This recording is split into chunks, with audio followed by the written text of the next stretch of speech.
മുമ്പ് അത്രയൊന്നും സാമ്പത്തിക ശേഷിയില്ലാതിരുന്ന കാലത്തായിരുന്നു അയാൾ വിവാഹിതനായത്.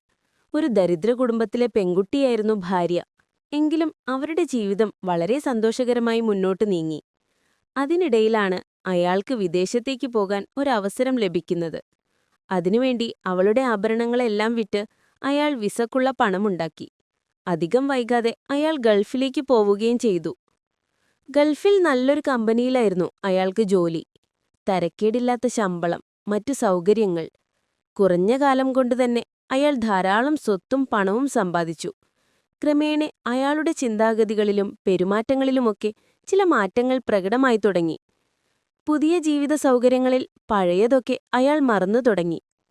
എപ്പോഴും തിരക്കായിരുന്നു അയാൾക്ക്. നാട്ടിലുള്ള ഭാര്യയെ ഫോണിൽ വിളിക്കാനോ സംസാരിക്കാനോ അയാൾക്ക് സമയമില്ലാതെയായി. ഇടയ്ക്കൊക്കെ നാട്ടിലേക്ക് വരാൻ കഴിയുമായിരുന്നിട്ടും അയാൾ വേണ്ടെന്ന് വെച്ചു. ഭാര്യയെ ഗൾഫിലേക്ക് കൊണ്ടുപോകാൻ സൗകര്യങ്ങളുണ്ടായിട്ടും അതിനൊന്നും അയാൾ താൽപ്പര്യം കാണിച്ചില്ല. ക്രമേണ അവളോട് മാനസികമായൊരു അകൽച്ചയും അയാൾക്ക് തോന്നിത്തുടങ്ങി. അങ്ങനെ ഏതാനും വർഷങ്ങൾ കടന്നുപോയി. ഒരു ദിവസം രാവിലെ അയാൾ ധൃതിപ്പെട്ട് ഓഫീസിലേക്ക് പോകാൻ ഇറങ്ങുമ്പോൾ അപ്രതീക്ഷിതമായി ഫ്ളാറ്റിന്റെ കോണിപ്പടിയിൽ നിന്നും അയാൾ കാൽ തെറ്റി വീണു. തലയ്ക്ക് സാരമായ ക്ഷതമേറ്റു. പെട്ടെന്ന് തന്നെ കൂട്ടുകാരിൽ ചിലർ അയാളെ ഹോസ്പിറ്റലിൽ എത്തിച്ചെങ്കിലും പരിക്ക് ഗുരുതരമായിരുന്നതിനാൽ ദിവസങ്ങളോളം അയാൾക്ക് ഹോസ്പിറ്റലിൽ തന്നെ കഴിയേണ്ടി വന്നു.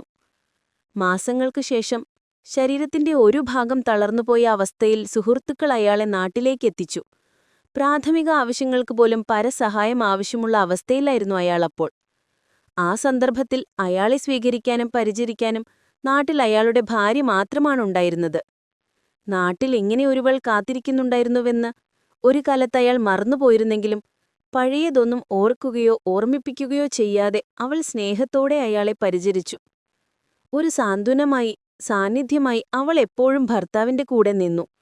അപ്പോഴൊക്കെ വല്ലാത്തൊരു കുറ്റബോധം അയാളെ വേട്ടയാടാൻ തുടങ്ങി. എനിക്കവളോട് വല്ലാത്ത കുറ്റബോധം തോന്നുന്നുണ്ട്. അവൾ എന്റെ സ്നേഹവും സാന്നിധ്യവും ആഗ്രഹിച്ചിരുന്ന കാലത്ത് എനിക്കത് കൊടുക്കാനായില്ലല്ലോ എന്നൊരു നഷ്ടബോധം അയാളെ വല്ലാതെ തളർത്തി. എന്നിട്ടും അവൾ എത്ര ഇഷ്ടത്തോടെയാണ് എന്നെ ഇപ്പോഴും പരിചരിക്കുന്നത് എന്ന് അയാൾ ആശ്ചര്യപ്പെട്ടു. ഒരു ദിവസം വളരെ പ്രസന്നവതിയായി അവൾ അടുത്തു വന്നിരുന്നപ്പോൾ മടിച്ചുകൊണ്ട് അയാൾ ചോദിച്ചു, "നിനക്ക് എന്നോട് ദേഷ്യമുണ്ടോ?" അവൾ അയാളുടെ ചുണ്ടുകളിൽ തന്റെ കൈവിരലുകൾ മൂടിക്കൊണ്ട് അങ്ങനെയൊന്നും ചോദിക്കരുതെന്ന് സ്നേഹത്തോടെ വിലക്കി. പിന്നെ കട്ടിലിൽ നിന്ന് എഴുന്നേൽപ്പിച്ചിരുത്തി സ്പൂൺ കൊണ്ട് അയാളുടെ വായിലേക്ക് മരുന്നൊഴിച്ചു കൊടുക്കുന്നതിനിടയിൽ പുഞ്ചിരിയോടെ അവൾ പറഞ്ഞു, "എനിക്കങ്ങനെയൊന്നുമില്ലാട്ടോ." അവൾ അയാളുടെ കവിളിൽ ചുംബിച്ചു. "സാരില്ല" എന്നാശ്വസിപ്പിച്ചു. ഭക്ഷണം വാരിക്കൊടുത്തു. തുണി നനച്ച് ശരീരം തുടച്ച് വൃത്തിയാക്കി കൊടുത്തു. അപ്പോഴൊക്കെ അറിയാതെ അയാളുടെ കണ്ണുകൾ നിറഞ്ഞു തുളുമ്പുന്നത് അവൾ കണ്ടു. ഒരു ക്ഷമാപണത്തോടെ അവളുടെ കണ്ണുകളിലേക്ക് നോക്കി വിതുമ്പിക്കൊണ്ട് അയാൾ പറഞ്ഞു, "ഇങ്ങനെയൊക്കെ സംഭവിച്ചത് ദൈവനിശ്ചയമാണ്.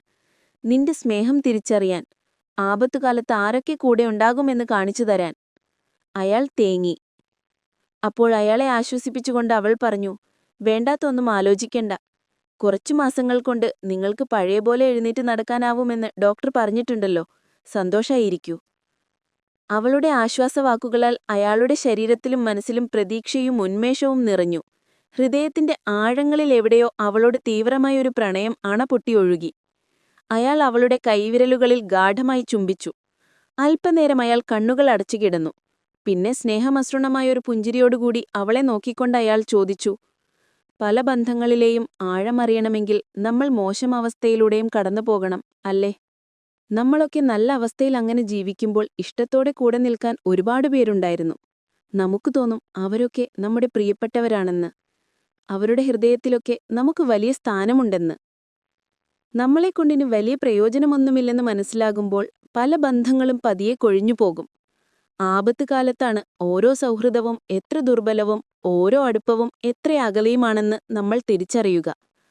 പലതും വെറും അഭിനയങ്ങൾ മാത്രമാണ്, മുഖം മൂടിയണിഞ്ഞുള്ള വെറും നാടകങ്ങൾ മാത്രമാണ്. നമ്മൾ ഓരോ കണക്കുകൂട്ടലുമായി അങ്ങനെ ജീവിക്കുന്നു. എന്തൊക്കെ പ്ലാനുകളായിരുന്നു എനിക്കും! എത്ര ക്ഷണനേരം കൊണ്ടാണ് എല്ലാം തകർന്നുപോയത്!